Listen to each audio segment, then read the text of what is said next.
નમસ્કાર વિદ્યાર્થી મિત્રો, વેલકમ બેક માય ચેનલ. આપ સૌનું ફરી વખત હાર્દિક સ્વાગત છે. આજે આપણે ધોરણ 11ની અંદર the unit of life cell, જેની અંદર ખાસ કરીને આપણે કોષરસ સ્તરના ગુણધર્મો એ જોઈ ગયા. પ્રોપર્ટી ઓફ પ્લાઝ્મા મેમ્બ્રેન, જેની ચર્ચા એ આપણે કરી ગયા.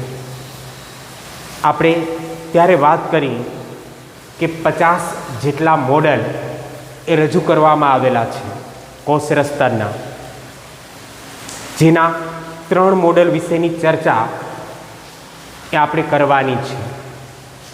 અને આજે વિદ્યાર્થી મિત્રો આપણે સૌથી પહેલું મોડલ એ જોશું, જે મોડલ હતું સેન્ડવિચ મોડલ. જોઈ શરૂઆત કરીએ.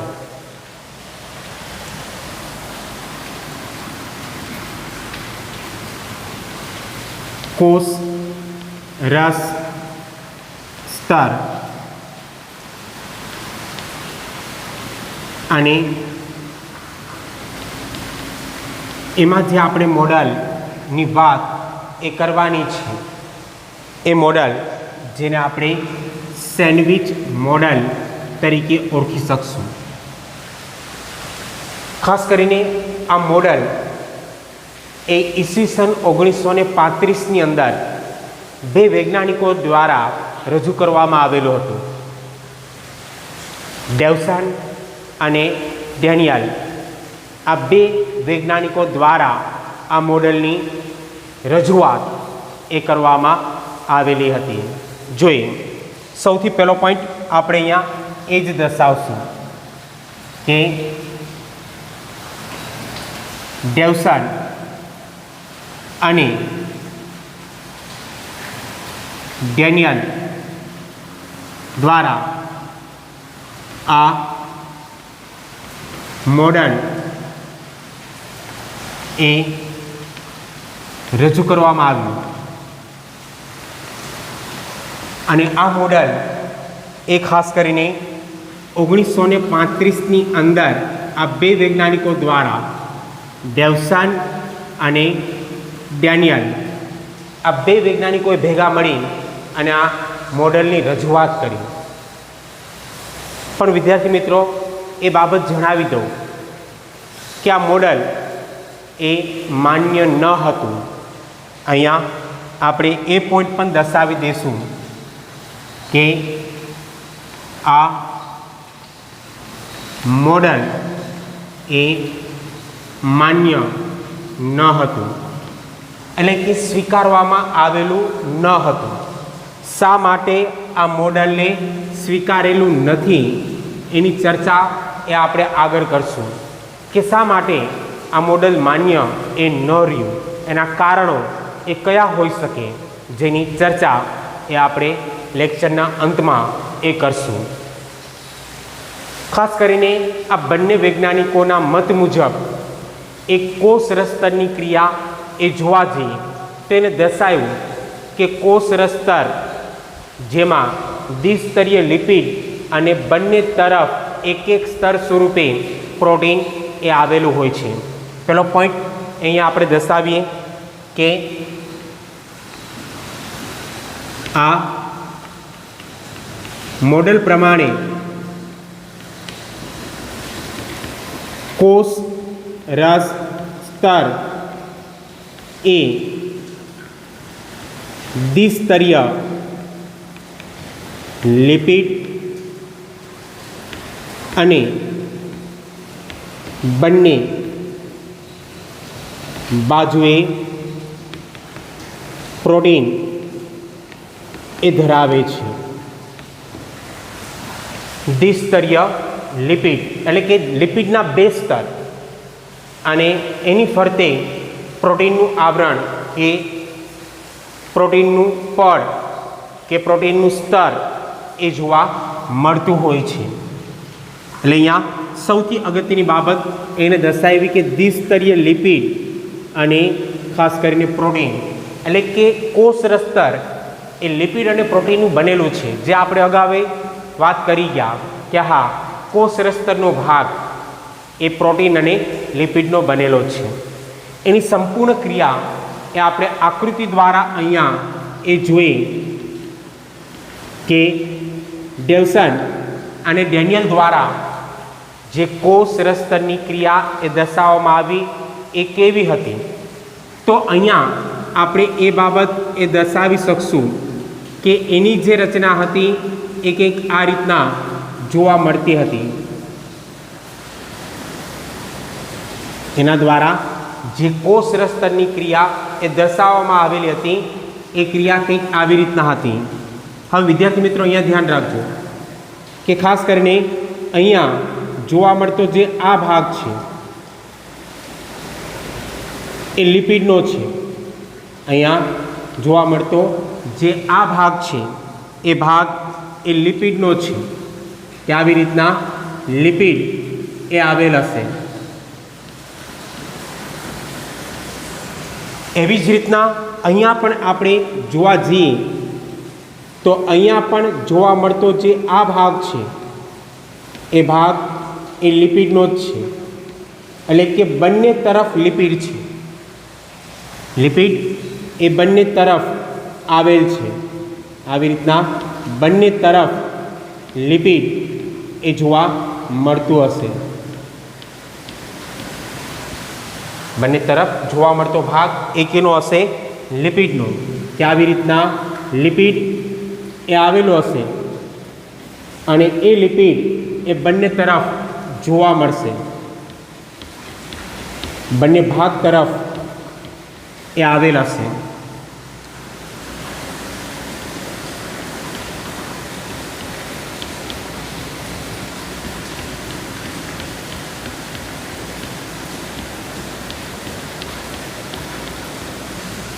એક સંપૂર્ણ ક્રિયા એ આપણે કોષરસ્તરની દર્શાવી.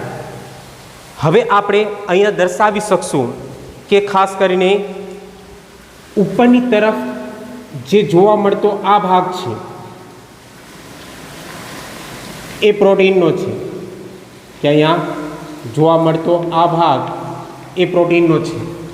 એવી જ રીતના અહીંયા પણ જોવા મળતો જે આ ભાગ છે એ પ્રોટીનનો છે, કે આવી રીતના પ્રોટીન એ આવેલ હશે.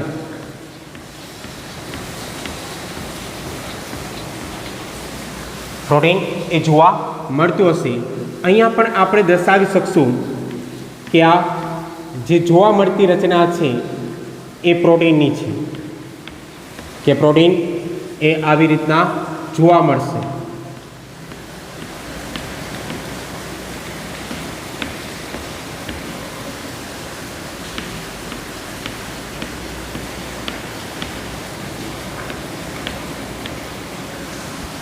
એક સંપૂર્ણ રચના જે આપણે દર્શાવી છે એ કોષરસ્તરની છે. અહીંયા પોઈન્ટ હવે હું ક્લિયર કરાવી દઉં કે ખાસ કરીને બંને તરફ આ જોવા મળતી ક્રિયા, આ ભાગ તરફ પણ જોવા મળતી ક્રિયા એ દ્વિસ્તરીય લિપિડની છે. અને અહીંયા જોવા મળતો જે આ ભાગ છે, આ ભાગ જેને આપણે પ્રોટીન તરીકે ઓળખી શકશું. એટલે એનો કહેવાનો મતલબ એવો હતો કે બંને તરફ લિપિડ છે અને એના બંને સ્તર તરફ પ્રોટીન એ આવેલ છે. એટલે પોઈન્ટ આપણો આ ક્લિયર થઈ જશે કે કોષરસ્તર એ દ્વિસ્તરીય લિપિડ અને બંને બાજુએ પ્રોટીન ધરાવે છે. એટલે બંને તરફ પ્રોટીનની રચના એ જોવા મળતી હોય છે. આ પહેલો પોઈન્ટ એનો હતો. એને અનુસરીને હવે આપણે દર્શાવી શકીએ કે આ મોડલ મુજબ બહારની બાજુએ પ્રોટીન જ્યારે અંદરની તરફ દ્વિસ્તરીય લિપિડ એ હાજર. સૌથી મહત્વની બાબત કે બહારની તરફ જે જોવા મળતી ક્રિયા છે, બંને બાજુએ બહારની તરફ જોવા મળતો જે આ ભાગ છે એ ભાગ કેનો હશે તો કે પ્રોટીનનો. પ્રોટીન એ બહારની તરફ આવેલ છે, જ્યારે અંદરની તરફ જોવા મળતી ક્રિયા એ કેની છે તો કે અંદરની તરફ જોવા મળતી ક્રિયા એ દ્વિસ્તરીય લિપિડની છે, કે અંદરની તરફ લિપિડ એ આવેલ હોય છે. તો આ પણ એક પોઈન્ટ અગત્યનો છે કે બહારની બાજુએ પ્રોટીન, જ્યારે અંદરની તરફ લિપિડ એ જોવા મળે છે. આ જોતાં આપણે એટલો ખ્યાલ આવે કે આ જે ગોઠવણી છે એ ગોઠવણી એ સેન્ડવિચ જેવી છે. સેન્ડવિચમાં પણ આપણે કહીએ છીએ કે બંને તરફ બ્રેડનો ભાગ હોય અને વચ્ચેના ભાગે મસાલો હોય. બસ બિલકુલ આવી જ રચના અહીંયા જોવા મળશે.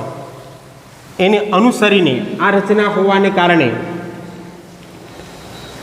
આ રચનાને લઈને આ મોડલને સેન્ડવિચ મોડલ તરીકે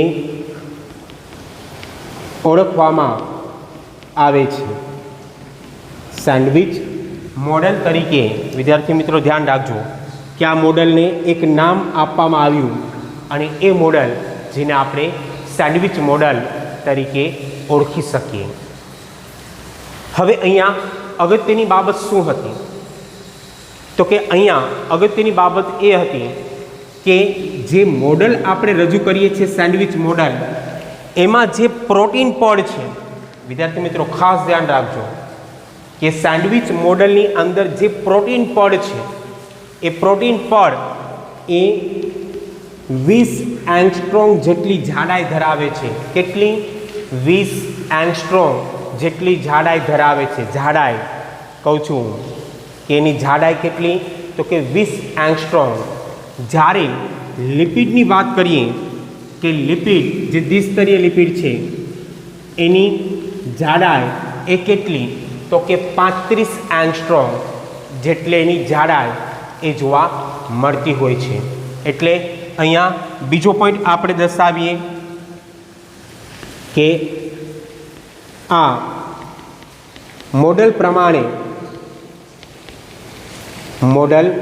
પ્રમાણે જો પ્રોટીનની વાત કરીએ તો પ્રોટીન એ 20 એંગસ્ટ્રોમ જાડાઈ એ ધરાવે છે. 20 એંગસ્ટ્રોમ જાડાઈ એ ધરાવે છે.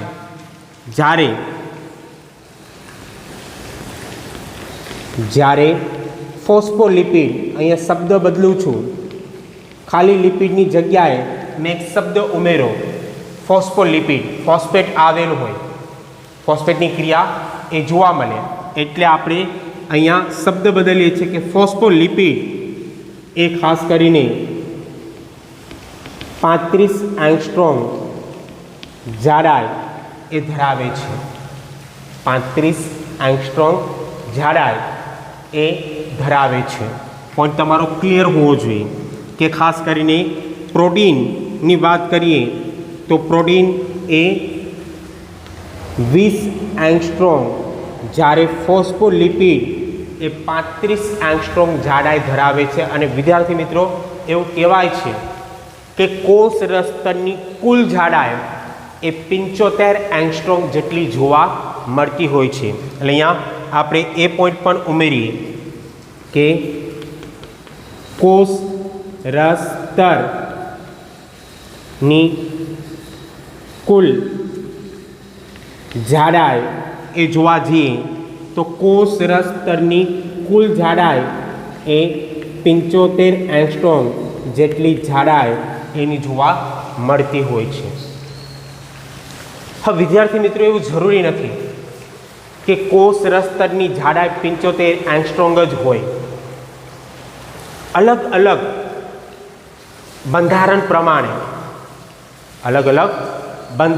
પ્રમાણે એની જાડાઈમાં ફેરફાર એ જોવા મળતો હોય છે. એટલે અહીંયા એ પોઈન્ટ એ હું દર્શાવીશ કે ખાસ કરીને અલગ અલગ બંધારણ મુજબ અલગ અલગ બંધારણ મુજબ 75 એંગસ્ટ્રોમથી લઈ અને 100 એંગસ્ટ્રોમ 75 એંગસ્ટ્રોમથી લઈ અને 100 એંગસ્ટ્રોમ સુધીની જાડાઈ એ હોઈ શકે છે। ખાસ વિદ્યાર્થી મિત્રો આ પોઈન્ટ એ ધ્યાન રાખજો કે એની જે જાડાઈ છે એના બંધારણ પ્રમાણે બદલતી રહેશે અને એવું કહી શકીએ કે ખાસ કરીને એની જાડાઈ 75 એંગસ્ટ્રોમથી લઈ અને 100 એંગસ્ટ્રોમ સુધીની જોવા મળતી હોય છે। તો આ જે બેઝિક બાબત એ હતી જે આપણે ક્લિયર કરી ગયા કોષરસ સ્તરની, પણ કોષરસ સ્તરની અંદર સૌથી અગત્યનો પોઈન્ટ એ કોઈ હશે તો એ હશે દ્વિસ્તરીય લિપિડનો પોઈન્ટ। એક એનો હશે દ્વિસ્તરીય લિપિડનો। અને હવે આપણે જે વાત કરવાના છે એ લિપિડના અણુઓની છે। જોઈએ પોઈન્ટ લે લિપિડના અણુઓ।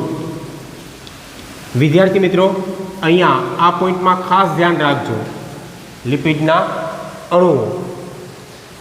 હવે જ્યારે લિપિડના અણુઓની ક્રિયા એ આપણે જોઈએ તો આપણે એટલું કહી શકશું કે આ એક સંપૂર્ણ ભાગ એ લિપિડનો છે જે અહીંયા તમને દેખાતો હશે અને એ ભાગને હું થોડું વિસ્તૃતમાં અહીંયા દર્શાવું છું કે અહીંયા જોવા મળતો જે આ ભાગ છે એ આ ભાગ એ લિપિડનો છે। આ એટલો ભાગ મેં દર્શાવેલો છે જે લિપિડના અણુ તરીકે આપણે એને ઓળખી શકીએ। હવે વિદ્યાર્થી મિત્રો એ પોઈન્ટ ખાસ ધ્યાન રાખજો કે અહીંયા જોવા મળતો જે આ ભાગ છે ઉપરનો એને માથું કહેવાય। એ ભાગ એ માથું છે, જ્યારે નીચેનો ભાગ એ પૂંછડીનો છે।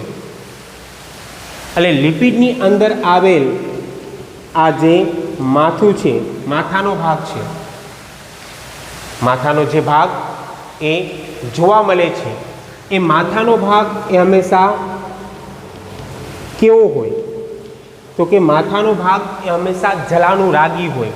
એટલે કે અહીંયા જોવા મળતો જે આ ભાગ છે ઉપરનો આ ભાગ એ માથાનો ભાગ છે, હેડનો ભાગ। અને હેડનો ભાગ એ કેવો હશે તો કે એ ભાગ હશે જલાનુરાગી। જ્યારે ખાસ કરીને નીચેનો જે ભાગ છે આ ભાગ જેને આપણે પૂંછડી કહીએ, તેલનો ભાગ એટલે કે પૂંછડીનો ભાગ, અને પૂંછડીનો જે ભાગ છે એ ભાગ હંમેશા કેવો હશે જલવિતરાગી। પૂંછડીનો ભાગ હંમેશા કેવો હશે તો કે જલવિતરાગી। જે ભાગ જલાનુરાગી હશે, હવે પોઈન્ટ ક્લિયર કરજો, જે ભાગ જલાનુરાગી છે એ પાણી પ્રત્યે આકર્ષણ દર્શાવશે। જલ અનુરાગી એટલે પાણી પ્રત્યે આકર્ષણની ક્રિયા દર્શાવે। જ્યારે પૂંછડીનો ભાગ છે એ જલ વિતરાગી છે એટલે કે પાણી પ્રત્યે અપાકર્ષણની ક્રિયા એ દર્શાવશે। અને એમાં પણ ખાસ કરીને જે માથાનો ભાગ છે હેડનો ભાગ, આ એટલો ભાગ એ ફોસ્ફેટ ગ્લિસરોલ સ્વરૂપે હશે। ફોસ્ફેટ ગ્લિસરોલ સ્વરૂપે જોવા મળશે। જ્યારે અહીંયાનો પૂંછડીનો ભાગ છે આ એટલો એ ખાસ કરીને કેનો બનેલો હશે તો કે એ ભાગ એ બનેલો હશે ફેટી એસિડનો। વિદ્યાર્થી મિત્રો આ ધ્યાન રાખજો, એક ભાગ ગ્લિસરોલનો બનેલો છે તો બીજો ભાગ એ ફેટી એસિડનો। અને એ જે ફેટી એસિડ છે એમાં બે ક્રિયા હશે, સંતૃપ્ત કે અસંતૃપ્ત, સંતૃપ્ત કે અસંતૃપ્ત, અથવા સંતૃપ્ત અને અસંતૃપ્ત બંને હોઈ શકે। એક બંધ અથવા દ્વિબંધ, બહુ ડિટેલમાં હું નથી જતો, અહીંયા બેઝિક માહિતી આપું છું. અને સંતૃપ્ત ક્રિયા એ હોવાને કારણે હંમેશા આ ભાગ એ પાણીથી રક્ષિત હોય. આ ભાગ એ કેવો હોય? પાણીથી રક્ષિત. એટલે અહીંયા એ બાબત દર્શાવું છું કે પાણીથી રક્ષિત થયેલ ભાગ છે. આ ભાગ એ પાણીથી રક્ષાયેલો ભાગ છે. તો એને અનુસરીને હવે આપણે લખાણની ક્રિયા એ દર્શાવી શકીએ કે જે ફોસ્ફોલિપિડ છે, એટલે કે લિપિડનો ભાગ, ફોસ્ફોલિપિડ અહીંયા દર્શાવીએ કે ફોસ્ફોલિપિડ એ બે વિભાગ ધરાવે છે. બે વિભાગ એ ધરાવે, જેમાં સૌથી પહેલો વિભાગ એ છે શીર્ષનો. અને શીર્ષનો ભાગ છે જે ભાગ જેને આપણે જલાનુરાગી તરીકે ઓળખીએ. અને જે બીજો ભાગ છે પૂંછડીનો, જેને આપણે જલવિતરાગી તરીકે ઓળખી શકશું. જલાનુરાગી અને જલવિતરાગી આ બે ક્રિયા થતી હોવાને કારણે આપણે એને એમ્ફીપેથિક તરીકે પણ ઓળખી શકશું. આ પોઈન્ટ ધ્યાન રાખજો. આથી આ મોડલને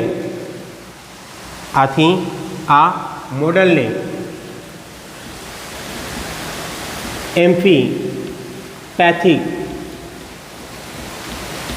તરીકે ઓળખવામાં આવે છે. વિદ્યાર્થી મિત્રો, આ પોઈન્ટ ખાસ ધ્યાન રાખજો કે જેથી તેને એમ્ફીપેથિક તરીકે ઓળખવામાં આવે છે. બુકની અંદર નોટ કરજો કે એમ્ફીપેથિક, જેમાં હાઇડ્રોફિલિક પ્લસ લિપોફિલિક ક્રિયા એ જોવા મળતી હોય. હાઇડ્રોફિલિક અને લિપોફિલિક ક્રિયા એ જોવા મળતી હોય. બે વસ્તુ એમાં આવેલી હોય, જેને લઈને એને એમ્ફીપેથિક તરીકે આપણે ઓળખી શકશું કે હા, એ ક્રિયા એ એમ્ફીપેથિકની છે. હવે બે પોઈન્ટ એ સૌથી અગત્યના અહીંયા રહેશે કે સૌથી પહેલો પોઈન્ટ એ આપણે દર્શાવીએ કે ફોસ્ફોલિપિડમાં જલાનુરાગી શીર્ષ. હવે તો આપણે એટલો પોઈન્ટ ક્લિયર છે કે ફોસ્ફોલિપિડમાં જે ઉપરનો ભાગ છે જલાનુરાગી, જે માથાનો ભાગ છે, શીર્ષનો ભાગ છે, ફોસ્ફોલિપિડમાં જલાનુરાગી શીર્ષ એ પ્રોટીન સાથે હાઇડ્રોજન અથવા આયોનિક બંધ દ્વારા જોડાય. વિદ્યાર્થી મિત્રો, આ પોઈન્ટ ખાસ ધ્યાન રાખજો કે અહીંયા જે આ ભાગ છે શીર્ષનો, લિપિડનો જે શીર્ષનો ભાગ છે એ લિપિડનો શીર્ષનો ભાગ, અને અહીંયા જોવા મળતો આ જે પ્રોટીનનો ભાગ છે, આ પ્રોટીન ભાગ, આ બે ભાગ એકબીજા સાથે જોડાયેલા છે એક બંધ દ્વારા. અને એ બંધની વાત એ આપણે કરીએ તો એ બંધ હશે હાઇડ્રોજન અથવા એ બંધ હશે આયોનિક બંધ. કે લિપિડનો જે હેડનો ભાગ છે, શીર્ષનો ભાગ, અને પ્રોટીનનો ભાગ એ કયા બંધ વડે જોડાયેલ? તો કે હાઇડ્રોજન બંધ અથવા આયોનિક બંધ. તમે અહીંયા જોશો તોય તમને ક્લિયર થઈ જશે કે આ જે હેડનો ભાગ છે અને આ પ્રોટીનનો ભાગ છે. અહીંયા જુઓ તોય ખ્યાલ આવે કે આ જે લિપિડ અને પ્રોટીનનું જોડાણ છે એક બંધ દ્વારા છે, અને બંધ છે હાઇડ્રોજન બંધ અથવા આયોનિક બંધ. એવી જ રીતના ખાસ કરીને જોવા જઈએ કે ફોસ્ફોલિપિડમાં જલ વિતરાગી પૂંછડી એ એક બીજા સાથે જલ વિતરાગી જે પૂંછડી છે એ એક બીજા સાથે વાંડર વાલ, આ ધ્યાન રાખજો, કયો બંધ તો કે વાંડર વાલ, આકર્ષણ બળ દ્વારા જોડાયેલ, વાંડર વાલ આકર્ષણ બંધ દ્વારા એ જોડાયેલ હશે. તમે જેમ આગળ વધશો કેમેસ્ટ્રીમાં એમ તમને ખ્યાલ આવશે. ધોરણ 12ના જો વિદ્યાર્થી હશે તો એને ખ્યાલ હશે કે વાંડરવાલ જે બંધ છે એ નિર્બળ બંધ છે, નબળો બંધ છે. એટલે અહીંયા આપણે એ દર્શાવવું હોય તો પણ આપણે દર્શાવી શકશું કે નબળા બંધ વડે જોડાયેલ. બહુ ડિટેલમાં નથી જતો, કેમેસ્ટ્રીની અંદર તમે ભણશો જ કે વાંડરવાલ બંધ જે ધ્રુવીય હોય, અધ્રુવીય હોય અને પ્રતિધ્રુવીય તરીકેનું કાર્ય એ દર્શાવી શકે અને નબળા બંધ તરીકેનું કાર્ય એ દર્શાવશે. એટલે અહીંયા જે બંને તરફ આવેલી આ જે પૂંછડી છે, આ જે પૂંછડીનો ભાગ છે, આ પૂંછડીનો ભાગ એ એકબીજા સાથે કયા બંધ વડે જોડાયેલ હશે તો કે વાંડરવાલ બંધ દ્વારા એ એકબીજા સાથે જોડાયેલ હશે. તો શીર્ષનો ભાગ એ જોડાયેલ હશે અને પૂંછડીનો ભાગ એ પણ જોડાયેલ હશે અને જોડાવા માટે ત્યાં બંધ એ જોવા મળશે.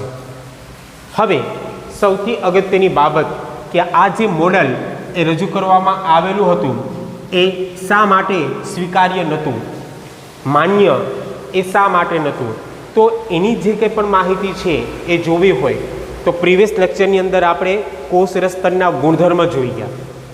આપણે 3 ગુણધર્મ એ આપેલા હતા અને એ જ ગુણધર્મને આધારિત આપણે અહીંયા જોશું કે આ મોડલ એ સ્વીકાર્ય છે કે નહીં. અહીંયા સૌથી પહેલી બાબત એ આપણે દર્શાવશું કે ચરબી દ્રાવ્ય કે લિપિડ દ્રાવ્ય અણુઓ એ આ મોડલમાંથી સરળતાથી પસાર થઈ શકે. પહેલો ગુણધર્મ સ્વીકારે છે આ મોડલ. ગુણધર્મ જોજો કે આપણે કીધું હતું કે ખાસ કરીને ચરબી દ્રાવ્ય કે લિપિડ દ્રાવ્ય અણુઓ છે એમાંથી પસાર થઈ શકતા હોવા જોઈએ. તો હા, થઈ શકશે. અહીંયા આપણે એ બાબત દર્શાવી શકશું કે પ્રોટીનમાંથી લિપિડ પસાર થઈ શકે. અહીંયાથી માનો કે લિપિડ એ આવે તો લિપિડ પ્રોટીનમાંથી પસાર થઈ શકશે અને આ સંપૂર્ણ ભાગ તો લિપિડનો જ છે તો લિપિડમાંથી એ પસાર થઈ જ શકે.